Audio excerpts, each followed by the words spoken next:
happen Carla on with us. live. Yeah. And there we go. All right, let's get this started off right. Naki, what's up? You doing good? I'm doing good. How are you? I'm doing good. So welcome everybody to Koviki Talk. Koviki Talk is a 21 episode podcast series where we talk about all things COVID-19, but from the Pacific Islander perspective. So if there's data, if there's a vaccine, if there's any of those information, any of those topics being talked about on Koviki Talk, it will be from the Pacific Islander perspective. Koviki Talk is brought to you by Pacific Islander Center of Primary Care Excellence, PICOPSI, definitely a champion ally of the Pacific Islander community.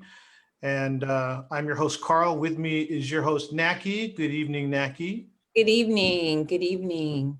And we have two guests today to talk to us about data disaggregation. So I'm going to let Naki introduce our first guest. Our first guest is Carla Thomas. She is an Afghasi Samoan graduate student at USC in the Masters of Public Health program, the Keck School of Medicine, with a concentration in health services and policy.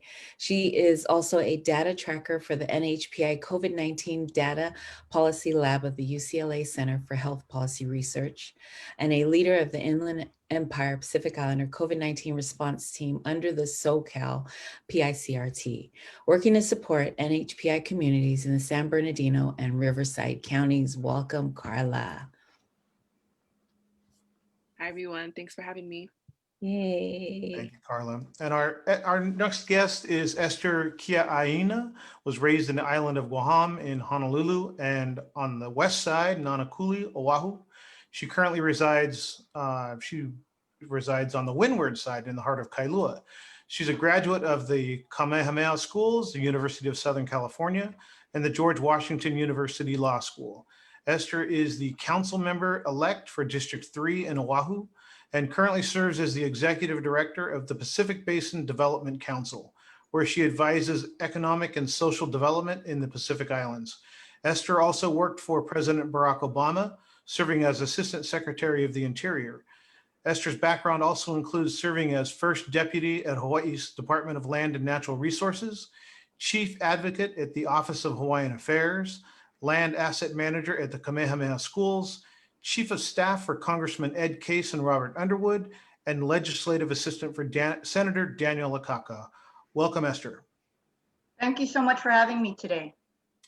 Great to be here. I always like the long the introductions because it's just lets me know that we're rubbing shoulders with people that know what they're doing.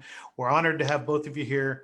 We're just coming out of Thanksgiving, so I guess the question I'll throw out to the group, and I'll throw it to Naki first, is was there anything special for you that stood out for Thanksgiving this year? Yeah, I actually got to eat turkey this year. I usually don't eat turkey because it's dry for me. So my husband bought a smoker and he smoked it for a couple of hours and bam, I ate it all. So I've had fried turkey. I've had obviously the normal turkey, but I haven't had smoked turkey on Thanksgiving yet. Maybe I'm gonna I'll try that out. Or I'll just come over to your place for Thanksgiving next year. Right. Come on over. Come on over. How about you, Carla? Anything special? 2020 is an odd year. So anything special for Thanksgiving for you? Something special that happened this Thanksgiving. Well, being in a PI Samoan family, we usually gather with a lot of people, but this year was kind of different because, we wanted to make sure everyone is safe, especially my grandma who's like over 80.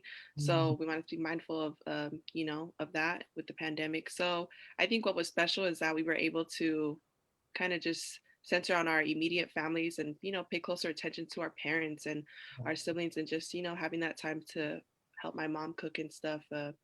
Had me doing more for hours, but it's okay. Yeah, it was special in that way. Thanks for asking. Some things don't change, right? Fails they're still there no matter the age. And taking care of our elders. I think some people miss that being safe with yourself helps protect the elders from spreading it to them. So good to hear. Esther, raised on the leeward side, but now living on the windward side. Was there anything special about 2020's Thanksgiving for you?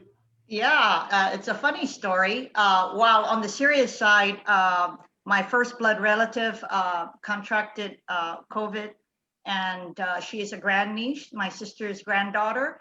And so because I was going to be by myself anyway, because our family is too big, I prepared the Thanksgiving meal for her and took it down to Waikiki, where she's being quarantined. And then I drove to Wahiawa to make sure that her husband and her 3 children had a wonderful Thanksgiving. And so that was the good empty thing for the day. The funny story of my whole Thanksgiving was I got animated to make pumpkin crunch the night before for her and other people.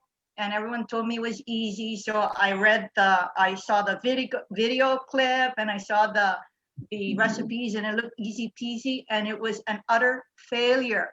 The part was junk and the crust was junk, and I had to throw everything away, and then I had to run to get a pumpkin pie to save Thanksgiving on the evening of Wednesday. So that's my funny story. And serious story with my niece, but she's okay. She's actually back home.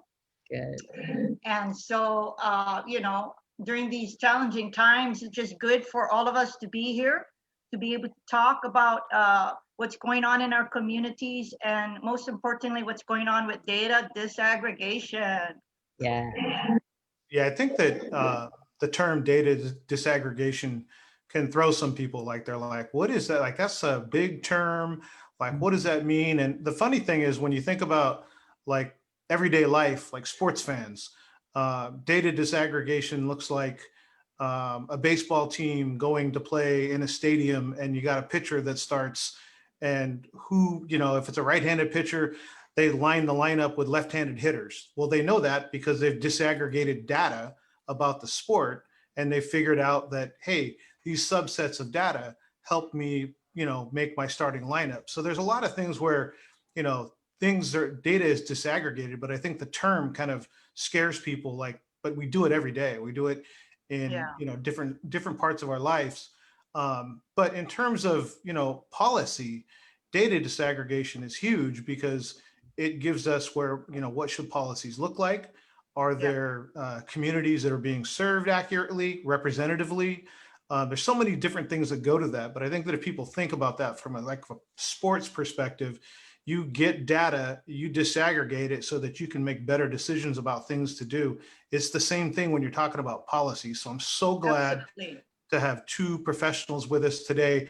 And this is one of those where, sometimes Naki and I were talking about elections, and we did a lot of the nonprofit work for elections. We kind of got an idea about what we're talking about. This is going to be one of those where Naki and I are going to sit back, relax. We're going to ask questions as we get through it, but this is not in our wheelhouse at all. So I'm going to turn it over to, I think Esther's got some things to talk to us about, really an act that's years old, decades old, that we're trying to hold the government to. So I'm going to get out of the way, and then Naki and I are going to jump in and fire off questions as we go. So Esther, it's all yours.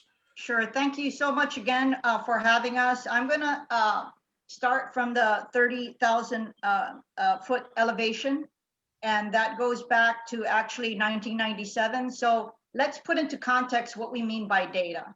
And so while I'm going to be talking about federal guidelines, you need to know that everything I talk about could trickle down to both state, county, higher education institutions, community health centers, hospitals, etc. Okay, so in 1997, the White House Office of Management and Budget revised their standards for federal data on race and ethnicity, and they provided for 5 racial categories. One was American Indian or Alaska Native. The second was Asian. The third was Black or African American. The fourth was Native Hawaiian or Pacific Islander, which is new. And the fifth is white. For ethnicity, that's where we deal with the Hispanic and Latino community. And the categories created were number 1, Hispanic or Latino, and number 2, not Hispanic or Latino.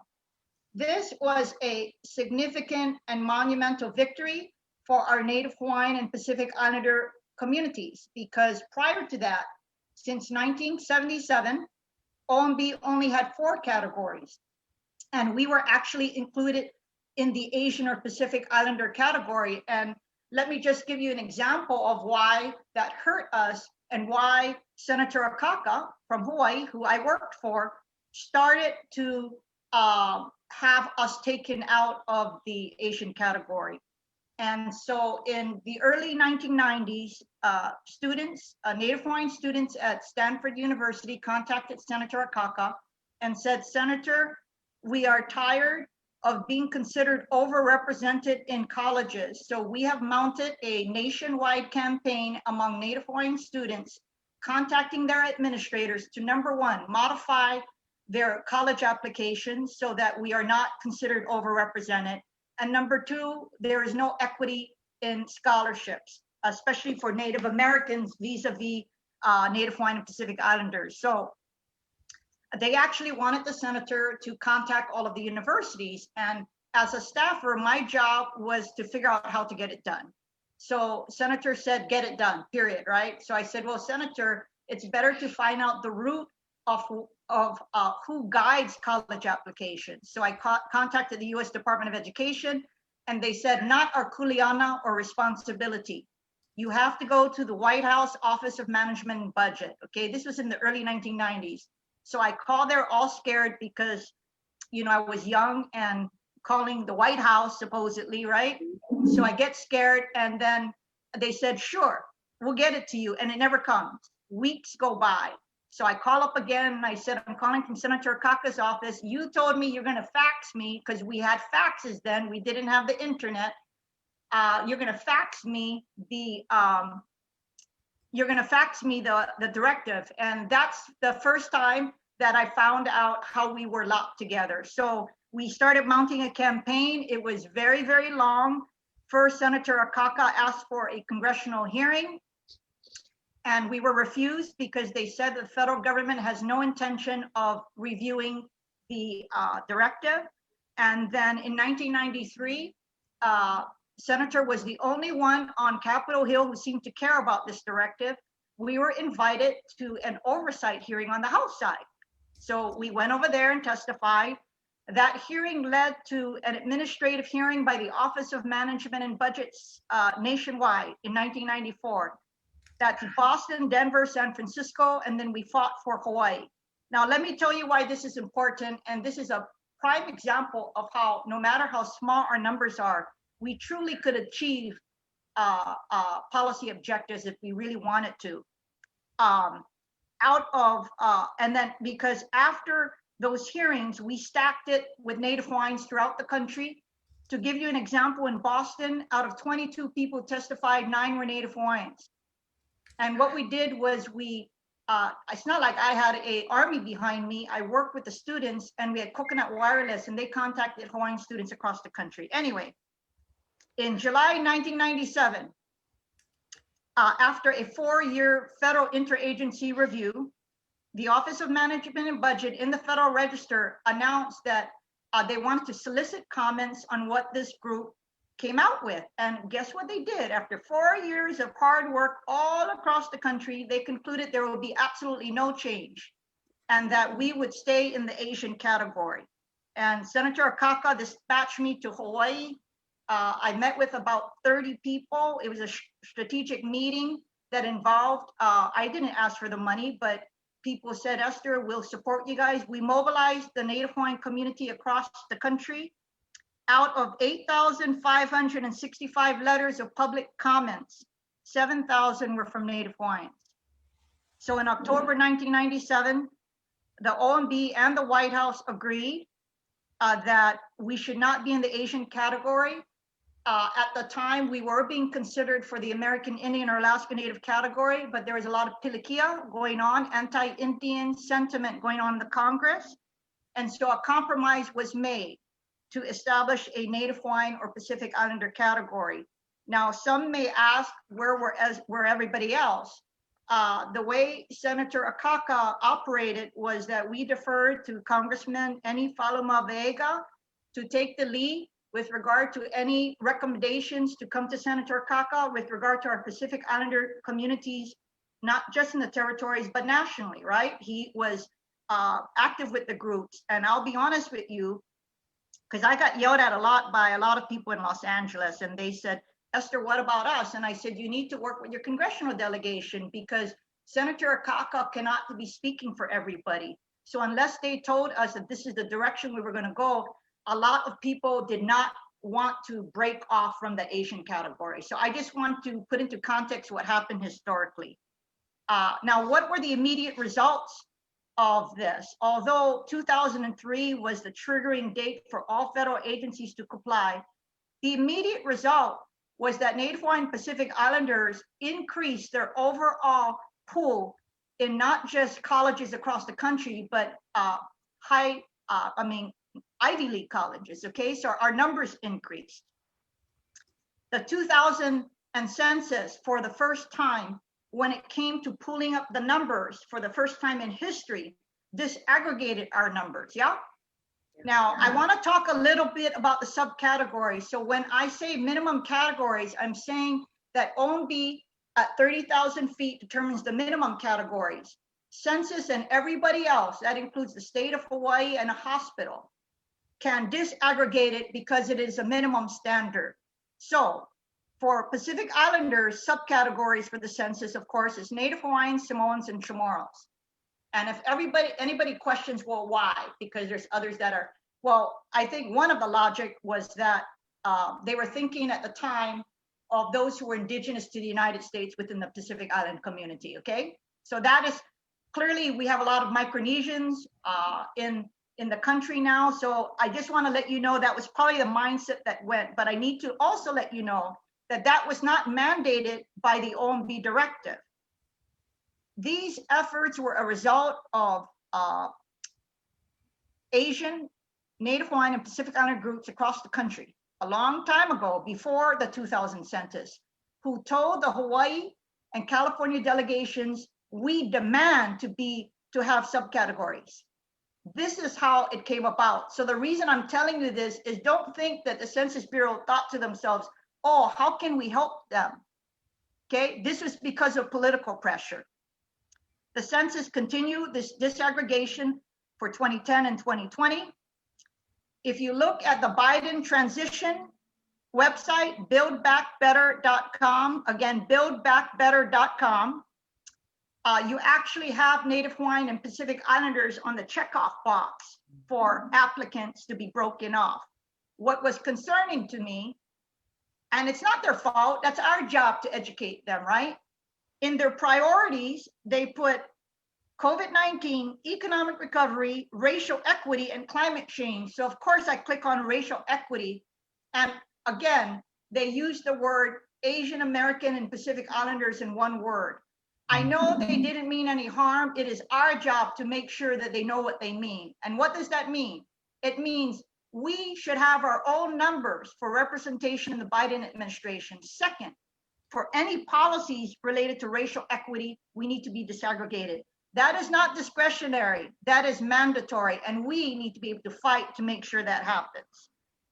What do I believe must still be done? We must fight to have the OMB standards followed. Not all states follow them, okay? You must fight for yourselves in your respective communities. And where warranted, we must fight for the disaggregation of subcategories. Now I say warranted because it's gonna be different every time. In an ideal world, Hawaii would have certain areas disaggregated, right? And I actually have 5 top populations in Hawaii. It would be Native Hawaiian, Tongan, Samoan. Micronesian can't have subcategories unless Hawaii determines it, because there's too many of their diversity, right? And then Chamorro, which would be from Guam and the Northern Marianas. Now, for COVID-19 in Hawaii as a community, at the outset of the pandemic, the Department of Health director on TV had the gall to go in front to everyone and said, we do not have breakout data for Native Hawaiian and Pacific Islanders.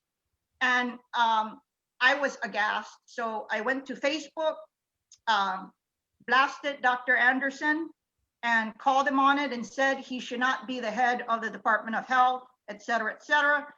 I was being interviewed at the same time, so they used my Facebook post for the article. And Tavai, if you could be sharing with people in the chat room, the OMB directive I'm talking about, a summary that I created for my alumni magazine of the history of what I'm talking about, and third, the Silver Beat article. What ended up happening because of outrage by our communities here in Hawaii, the Department of Health ended up breaking out the data with regard to outcomes. But while that was helpful, they still missed two important elements. Number one, they should be disaggregating in the intake, right? When people fill out forms in general, not just for COVID, but going to a hospital. And second, they failed to disaggregate for testing. So Hawaii had, like, I forget, over 50,000. It was going to be a surge testing because they realized that after the outcome data showed that Micronesians and Filipinos were adversely impacted, they said, we're going to have surge testing. So I went to get my own test, and I noticed that they did not disaggregate the data. In that specific case, if they couldn't do all of the boxes at a minimum because of the outcomes, they should have included a Filipino box and a Pacific Islander box, period, right? Or a Micronesian box if you want it. Why? So that they would know that the people they were testing, they were targeting the population that was disproportionately impacted, yeah? So anyway, so these are the type of steps I believe should be happening, not just in the health field, but in general, for all aspects, yeah? And I guess lastly, I just want to say that beyond racial and ethnic data collection, the OMB standards is important for another reason, and that is civil rights compliance reporting. What does that mean? How are we being treated fairly? Education to higher education, access to higher education, scholarships, banks, how they loan to people, including home mortgages, right? Right. It's in a sundry of things. And for example, and Carla, I'm glad you're in school. You know, you guys should be getting data for your public schools. How many Native Hawaiian Pacific Islanders have you accepted to the University of California school system? How many have been accepted to the Cal State systems? Those are publicly funded schools, right? And it's through those kind of advocacy that you help our people. And I just want to close my presentation by saying that we have a tool, and that tool is only effective as how we utilize it. So all the time I go to receptions in here in Hawaii, and they're like, oh, Esther, we're having a problem with data. And I said, no, you do not. The hard work was done. You have a problem with enforcement and advocacy. Come back to talk to me when you figure that out. Because otherwise, for me, they're just whining. And unless we understand history and where we have come and where we need to go, then I'm sorry, how can I help you, right? We have a tool to teach people, policymakers and administrators, to say you can do this, but they can't do it if we don't give them the recommendations, right? I just talked to someone right before Thanksgiving, and he said, oh, Esther, we were thinking of setting up, introducing legislation to set up a task force to look into this. And I said, are you kidding me? 23 years after 1997, and you're telling me you're creating a task force. Can you not figure it out? I said, you go to the data in the country, and you go to the data in Hawaii and for your state specifically, and you figure out how to break out the data. How difficult is that? I don't need no task force for that. I can tell you specifically, with the 5 people I just told you about right now, that is how Hawaii should start off for Pacific Islanders. And I have my own list for Asians. Anyway, that's my presentation. Look forward to a dialogue and talking story. Thank you. Carla, do you have, in talking about, the way that data has been disaggregated and the work that Esther and so many people have done, can you talk a little bit about how that has helped your role as a data tracker for the NHPI COVID response team, the COVID-19 response team? Yeah, so disaggregated data is, the utmost, like the center of what we do at the Data Policy Lab, and it is only so helpful to our communities, depending on how federal and local health agencies disaggregate their data, right? It all depends on all these other places. And, we really have no control of it at the end of the day. And um, like Auntie Esther said, how these entities decide to disaggregate or not affects our work.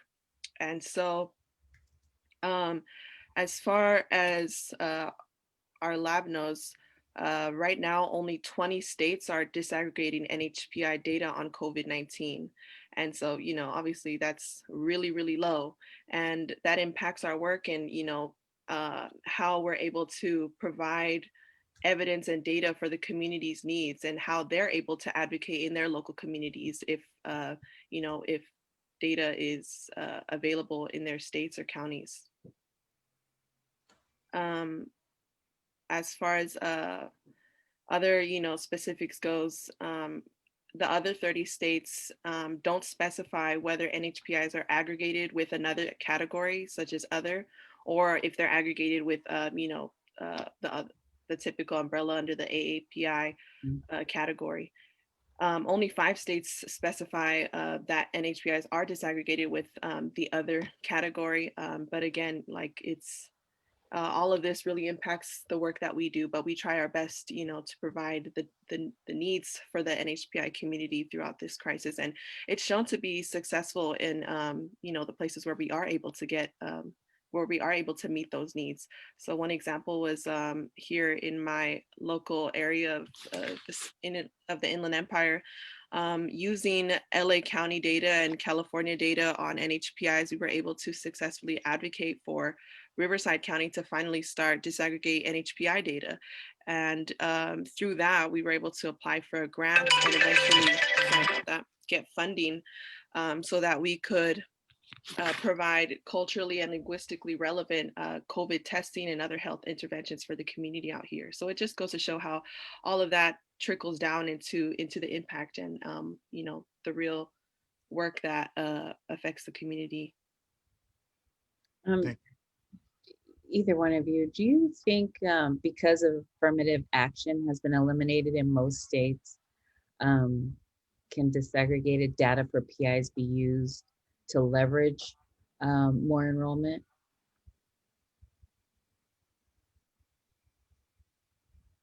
That's a difficult question because I think you got to separate the two issues, right? Because depending on how they implement and they don't implement affirmative action, then I would think data for them doesn't matter.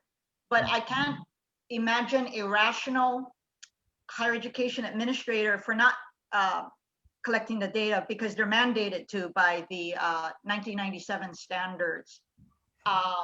And just going back to what I said earlier with about this effort to address racial equity, how do you address racial equity if you don't know how to address those communities who are most hurt? And I can guarantee you that our community is hurt, right? So does that help? Absolutely. Separate on whether or not they do it in their college application, for example, when students apply, they're going to check off their box and they're going to tell their unique story, number one. Number two, they are no longer considered Asians for those purposes who are viewed as overrepresented in colleges. So yes, I think it hurts minorities in general, but again, because we have the OMB directive, we need to make sure we tell our story regardless of all of these big picture attacks, right? On our ability to help ourselves. Right, thank you. Yeah. So is there points of, actually, there's a question in the chat. It's a really good question because we kind of jumped into disaggregated data.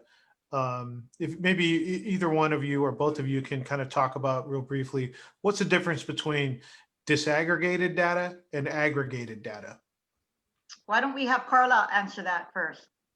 So disaggregated data just means that the data is like separate, more granular, more specific into different categories and groups, whereas aggregated, it means things are put together. And so with regard to how for our purposes for Native Hawaiian Pacific Islanders, while the census very often provides aggregated data for the Native Hawaiian Pacific Islander communities that is separated from the other groups, it is able to also disaggregate it because they have those 3 checkoff boxes, right? Hawaiian, Samoan, and Chamorro, and they have a fill in the blank box at the bottom. And, you know, regrettably, I'm not a big fan of those check-in boxes. Why? Because our communities are confused. So for example, in the Northern Marianas, instead of putting a race, they're putting their geography like Saipanese, Rotanese, right? That's not a race. They're supposed to be putting Chamorro or whether they're Carolinian, right? So anyway, so that's the difference between aggregated and disaggregated, depending on the circumstance. Yeah. Great answer. And I think it's easy, you know, it's easier to understand when you put it in those terms. Yeah, if you're talking about an issue, yeah. Right. Is there, because, and I guess I would talk about the evolving demographic of the United States. It's becoming more and more of a mixed, a true melting pot because of interracial marriages and those kind of things.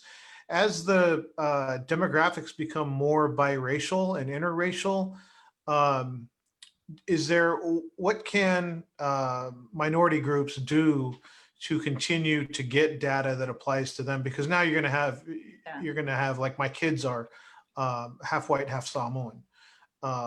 So when you get into biracial situations or interracial situations, how does that look in terms of keeping the data accurate? Very, very critical issue. I'm going to answer, and then I'm interested to hear what Carla has to say. This is my personal view. Decide. So this has nothing to do with acknowledging all your ethnicities. To me, you have to figure out which one you most identify with. And the reason I'm saying this is I do not find any utility in multiracial data. So for all my Native Hawaiian friends, I said, do you identify more as Native Hawaiian or Chinese? And they said Native Hawaiian, Esther, even if I'm more Chinese. And I said, so you check off Native Hawaiian. And the reason is regrettably because you have the one only racial category and one or more, very confusing because a lot of people only use the one only category. So why would I want to impact my community? So it's a delicate issue that you ask, because for those who want to identify, if you go out publicly, of course you're going to say you're Hapa, yeah? Yeah. But if you're trying to serve our people, in my view, it should be the identity part of you that needs kokua, that needs help, right? Right. Yeah, so that's how I would do it, yeah. So I have a problem with multiracial, and I'm interested to hear what Carla has to say. Well, I'm multiracial. I'm Samoan, and I identify as American Indian on my other half. My dad's from South America, Aymara group. But when it comes to disaggregating multiracial data, I don't know. I just think it's really important because so many NHPIs are, I think I saw one statistics that like about half of all NHPIs are multiracial. And a lot of times, you know, that was a difficult decision when we were doing our data with the Data Policy Lab, is when we're trying to figure out these case rates and death rates, we have to determine that population denominator. And are we looking at NHPI alone or NHPI alone and in combination, you know? So we had to make those kinds of decisions. And I think we were trying to just match the way that they were reported by public health agencies. So if they did do NHPI alone, then obviously the denominator would be NHPI alone. But in my opinion, I guess I would like to see more granular multiracial data rather than just like you know, lumping everyone together. I think it's personally important because although I was, you know, raised closely with my maternal PI side, I do, you know that, you know, my other American Indian brothers and sisters have equal and similar struggles to our peoples. And so when it comes to, you know, me checking a box or something, I do put, I try to put both Yeah. NHPI and American Indian rather than just multiracial when I have that chance to. And although I rarely see granular multiracial data, I don't know. I think that that's something we need to lean more towards in the future to, provide that kind of data, because I think it's important personally. And, Yeah, with no, so no, many NHPIs identifying as yeah, biracial, multiracial, that data I think is going to become more and more valuable in the yeah. future. Thank And you for sharing. do Thank you they for sharing. separate it though? Do they separate it? Because I thought I heard somewhere where someone had told me pick one so that Yeah. your data will be taken. Because if you pick both, they lump you in the other category and then you're not counted. Is that true, or should we, pick everything that we are? I believe that is true. I saw one case here in San Bernardino County where one of our response teams family members had actually passed from COVID, and they were half Latinx and half NHPI, and because they were multiracial, they weren't included in the NHPI COVID data. So when they were like, oh, Yeah. there was there was an increase in deaths among NHPIs, but I didn't see that on the dashboard for the county, and it's because they were multiracial. So there are some nuances with the data, especially when it comes to NHPIs and just how diverse we are. Yeah, Right. so that's my concern. I don't trust how we're being documented.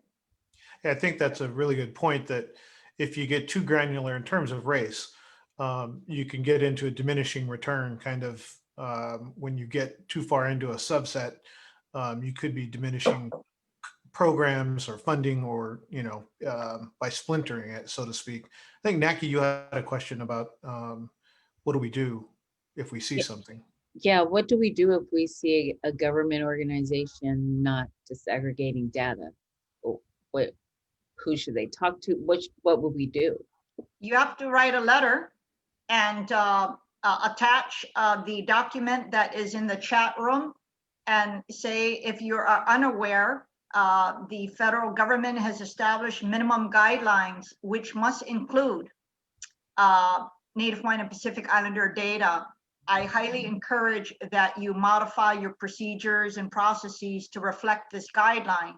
And basically, and if you don't get a reaction, then you notify your council member, you notify your state representative, your federal representative. Federal representative, of course, would be the best, right? So we all have 2 senators and 1 federal representative. And I guess for me, because I'm an advocate, I fought for so many things all of these years. So I utilized a certain set of tools, which would include the members that are going to help. And if it doesn't work, then I triangulate and I inundate with advocacy groups and that kind of stuff. Yeah. I think that's a conversation we should have openly with as many people as possible, because people see things that, that feel like, they look at it and they go, it doesn't seem right to me. But I think there's some paralysis at that point. Like, well, who do I go to? Who would I call? Somebody? Would I write a letter? But I think it's that piece of being an advocate to whatever the extent of your capabilities are. Like, not everybody's going to be, as adept as you are, Esther, at bringing that to people, the right people's attention. But what can you do? What can a normal person do? And I think that's, there's strength in numbers. The more people that see things that aren't happening, that are supposed to happen, that people like you have fought for, and the more they bring that to light, I think that is a big piece that our PI community doesn't get involved a lot of times. Now, I'll be honest with you. You're only going to be as successful as the demographics in your community. In other words, in parts of the country where there's a smaller Pacific Island population, they're going to treat them badly and they're going to say, we don't care, right? When you are in a state like California, Washington, California, Texas, you have every right to fight, And so again, you have to utilize the channels, but as far as I'm concerned, it's the federal delegation's job to make sure you're a constituent that this guideline is being followed. I did think about what Carla said with regard to only 20 states following. What could happen on that front is that there should be consideration of maybe a concurrent resolution before the US Congress, introduced by one of the California or Hawaii members, and supported by the Congressional Asian Pacific American Caucus, encouraging the Office of Management and Budget to ensure that all states are following the guidelines. Yeah. Yeah. And you provide in the whereas clauses, you list all of the states, and then you say that use COVID-19 is a perfect example, because they're going to say, who cares, right? Well, it does care, because in Hawaii's case, 5% of the population, right, for Micronesians, and yet they were 40% of the COVID-19 outcomes, right? Very powerful data to be used to advocate your case. So anyway, that's you know, that's about advocacy. So just at a different level. So if it's a hospital, for example, or a higher education institutions, again, this started, if they're not doing it, they are wrong, right? They need to change it. Hospital, you educate them, right? Yes. And actually, you know. Kelly Chang in chat, and says it depends on how the surveyors define race and ethnicity. If the surveyor is defining it as single race, then selecting several races and ethnicities will lump you into the other category. But the census allows for multiracial people to be identified correctly. So it's recommended in the census to check all the boxes that would apply. So yes, I believe it would depend on the surveyor. But I guess so. They are recommending it. Many of us are not following it. Right. And then Jonathan Lepule, building our multi-generation advocacy organizing force at the various levels is crucial. Community, academia, policy, local, state, and federal health department, etc. And he also said, our NHPI number of deaths in San Diego County data adjusted or decreased once death certificates confirmed true ethnic identity. So I'm not sure about that. And I mean, I'm not saying that it's not true, but I find that interesting that the numbers were lowered after true ethnic identity was. Now, what are your feelings about data and collection of data in the new administration, the administration coming up? Well, what are you talking about? Are you talking about, well, the Biden, we already know that with regard to filling their positions, they're going to endeavor to do that. But I think it's our job to hold them accountable. There are a lot of Asian and Pacific Islander organizations right now that are collecting resumes, for example. That's fine and dandy. But as a community, it is our job to fight for our people. And so I'm recommending that on top of that, if we want to be truly represented, that we also, on behalf of organizations, Pacific Islander organizations, send it in. With regard to career services, that's something I care deeply about for the federal government, right? That's USA.gov, usajobs.gov.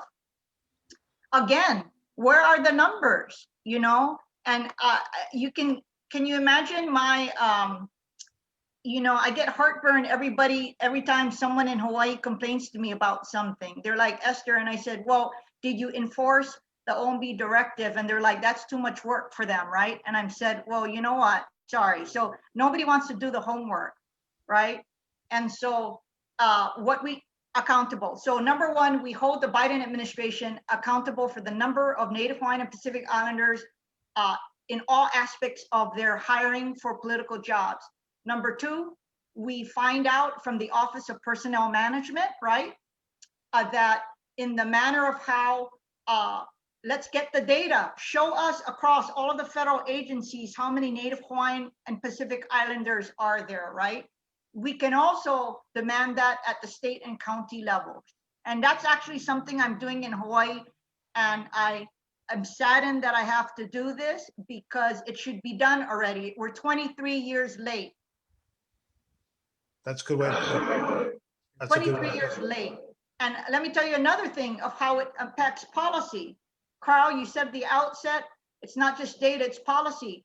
Well, then they tell me another complaint I get all the time by both senior and junior people, Esther, well, of course we're not going to be listened to because look who's sitting across the table, right? And I said, whose fault is that? What have you done to empower our people to be sitting across that table? What have you personally done or professionally done? And I said, I bet you nothing, right? So don't complain to me that you see all these other ethnicities on the other side of the table, especially in government jobs, and they don't know how to deal with us, right? So what, are we in perpetuity always going to be from the outside throwing Molotov cocktails to get justice for our people or equity? You know, I'm sorry. I'm just so frustrated, you know, because it's almost like you have different spears to use, right? And you can use it. So before 20, 30 years ago, there were no spears. And we have spears that can actually pierce the veil and empower our people through all avenues of society. So I challenge everybody to help ourselves, right? Help your own families, fight for your families.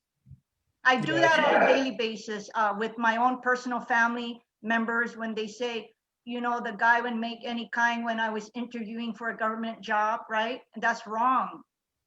We should not be treated like that. So with regard to the Biden administration, that's how. If you're talking about policy issues, I'm confident that Tavai and others who are actively working on Pacific Islander issues besides COVID-19 will help to devise a strategy, right, of how to help our Pacific Islander communities. I know for me, since my previous Kuleana was the US Pacific Territories, I care about who's going to be there. I'm going to be crafting policies for them to consider. So it's, you know, multifaceted. You in the health field, of course, find out what the US Department of Health and Human Services have failed to do, right? Yeah. So, I think I saw a community member go up to a state assembly person in California and say, you know, what are you going to do for me? And the state assembly person had a really good response. She said, you know, look, I don't know who you are. Do you have an organization? Are you a 501c3 that I can help you support your community? Like, who are you and what are you doing that I can help? And that person didn't really have a response. The person really was just kind of, you know, that political thing that's fun to throw at politicians and say, what are you going to do for me? But the way that she put it is a lot how you're putting it. It's like we all have some personal responsibility. We've all got some skin in the game that yes, we absolutely. all need to participate. Yeah. Question for Carla. Your master's in public health is a concentration in health services and policy. Are there things, specific things that you're looking forward to or that you hope the new administration is able to support in those areas? Oh, there's so much to be done. Our community, like just basic things really that I feel like a lot of our community members feel like intimidated by going into these spaces, but really like a lot of these higher powers need basic education on who our community is. Like that's why I remember the participant who talked about the numbers decreasing in San Diego. That's like a simple matter of education, because a lot of people miscategorize or misidentify who NHPIs are and group in together, you know, other ethnicities who they, you know, oh, we weren't really sure of that, but, you know, now they are. I think that in the future, you know, like one of the basic things is that we need to really enforce the OMB 15 mandate. We need to hire more NHPIs in government jobs and also empower our people to run for office because we need our people making decisions for us and for our benefit, right? And I would like to just see that, you know, play out into this next administration. It's one thing it was good to see that we were, you know, explicitly named in Biden's website, but, you know, there's just a lot of needed education. And as far as like, you know, my career and stuff goes, I don't know. I'm really blessed right now to just be working with Dr. Ponce and my other and the other researchers at the Data Policy Lab, and we've been fortunate to be looked at by the Robert Wood Johnson Foundation so that we can, better sustain our lab and support, a pipeline of NHPI researchers to continue this work that is really needed and very unique actually, because I believe we're the only the only lab on this continent that supports NHPI communities in the way that we do, in the way that we listen directly to community organizers and advocates, how we need to, just put the data together so that it fits their needs. And ultimately it does, uh, you know, just impact the work that they do and show real, outcomes. Awesome. And do you have data slides that you have to present, I Carla? have some a data summary for the most recent release, if you'd like me to share.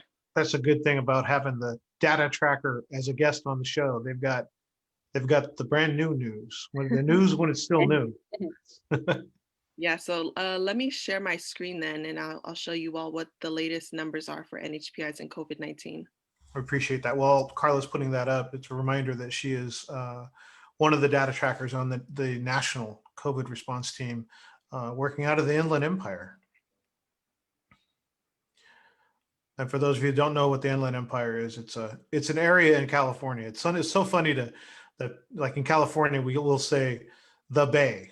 We're from the Bay, and it's not, it's like there's only one bay. We just refer to it that way.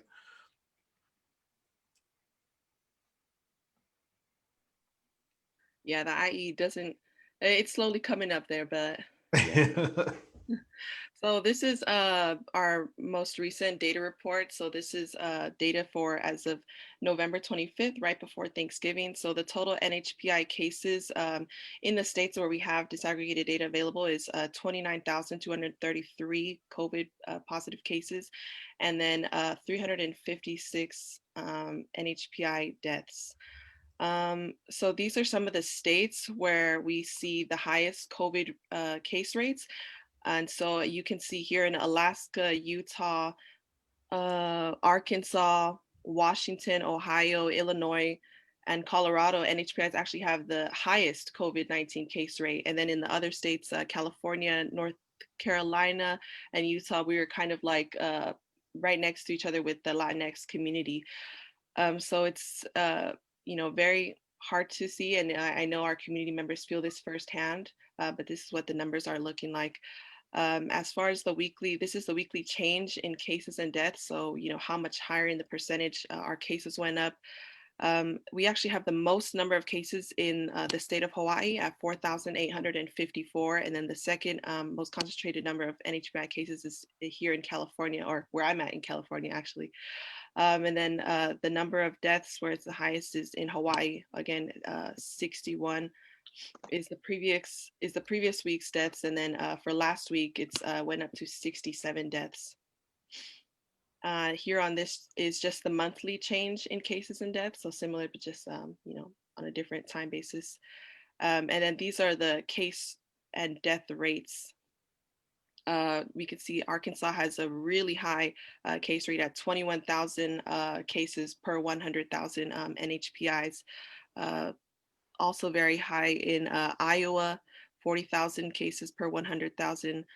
Same thing with Illinois, Louisiana, Minnesota. And this is, it has to do, of course, with how small our populations are. So when you have a large number of cases in such a small population, our COVID case rates go up. But nonetheless, our communities are suffering firsthand from this pandemic, and very harshly, as we can see. So that's what I have to share for that. And I don't know, just one thing before I stop, is just how important it is to disaggregate, granular among the NHPI group, because I noticed my lab member shared some points that I should mention. Is in Hawaii, I think they're the only state that disaggregates NHPIs, and Native Hawaiians and Pacific Islanders are disaggregated, right? And Pacific Islanders were like 7 times more likely to test positive for COVID compared to Native Hawaiians and other races and ethnicities on the island. So I don't know, it's just very important, I guess, to, provide that level of data. But yeah, thank you for allowing me to share. Thank you so much, Carla. Are we able to share that, the numbers? Yeah, I can share that. And this is actually coming from our dashboard that we have live. It Mm, updates weekly. So I'll provide the link to that dashboard to you all in a second. awesome. We can just stick that in the chat. People that see this either live now or later, if it's in the chat, they'll be able to see it. Great That's amazing. job. And that's the Great best job, thing. Carla. Yes. The best thing about that is really that's data that you're not going to see broken out like that Mhm. anywhere else other than a Pacific Islander putting it together. So to have your skills and your knowledge and the ability to put that into something that's easily digestible for those of us that aren't that don't know data very well, really it's something that if you think about is specific to us. And we talk about that at Koviki Talk. It's Pacific Islanders talking about COVID-19 from a Pacific Islander perspective. So thank you so much for putting that together in the link. I'm going to use the link because I want to spend more time looking at that stuff. Thank you, Carla. Me too. Thank you so much. Our time is up. It went so quick. Thank you so much for the great information. I've learned so much. Is there any last thing you want to get out before we close up, Esther? Well, no, just want to thank you guys again for all of the good work that you're doing. And as you can see, we have a lot of work ahead, but I'm still going to be optimistic that people are going to utilize the tools available to them and fight for our people. Yes. And that's all I want to say is that don't look for others to solve our problems. We have the capability to be able to help ourselves. So learn about things and what has been done in the past so that we could move forward. Thank you so much for having me on. Thank you so much. Thank you, Esther. Carla, anything last information or anything you want to get out before we let you go to have dinner? Just thank you for having me and allowing us to have a space to talk about data disaggregation because it's such a I don't know. Many people think that, oh, we just have to go out and talk to these people, but they don't. A lot of folks don't realize like how important it is to have the evidence and the numbers, because at the end of the day, this is what policymakers really care about. They want to see the numbers. They don't really, care about all those personal stories. But when you can put this on, a fact sheet or something for these folks, and speaking their language, I think it becomes very valuable. When it comes to navigating and advocating. In that world.